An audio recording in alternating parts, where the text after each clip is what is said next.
اعوذ بالله من الشیطان الرجیم بسم الله الرحمن الرحیم. د ضلع نوشهري د درې واړو تحصیلونو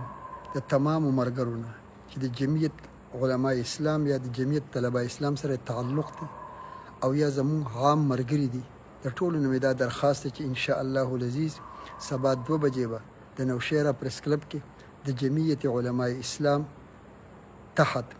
د شیخ الحدیث مولانا محمد ادریس شهید رحمه الله د هغوی په باره کې یو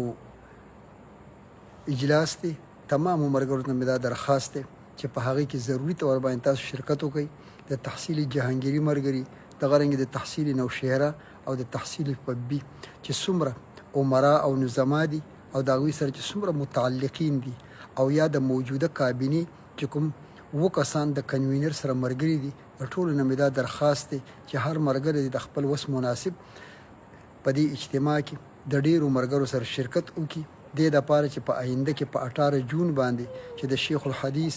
زینت المحدثین مولانا محمد ادریس صاحب ترنګزی رحمه الله د هغه په باره کې عظیم پروګرام دی چې په هغې کې به قائد امت اسلام مولانا فضل الرحمن صاحب شرکت کوي. نو چې هغه د هغه اجلاس د کامیابۍ دپاره په خپل منځ کې مشوره وکړلی شي او د صوبایي مجلس عاملې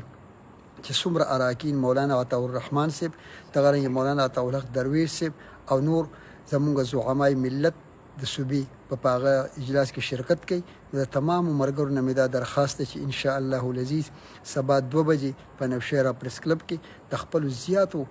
ملګرو سره په دې اجلاس کې شرکت وکړي. الله جل جلاله دې زموږ د اجتماع د جمعیت علما اسلام د استقامت او د هغې د ثبات لپاره سبب او ذریعه وګرځي او په 18 جون باندې چې کوم عظیم جلسه ده خدای پاک دې د هغې د کامیابۍ لپاره دا پیشخیمه وګرځي. الله پاک دې زموږ او ستاسو د ټولو ناصر او مددګار شي.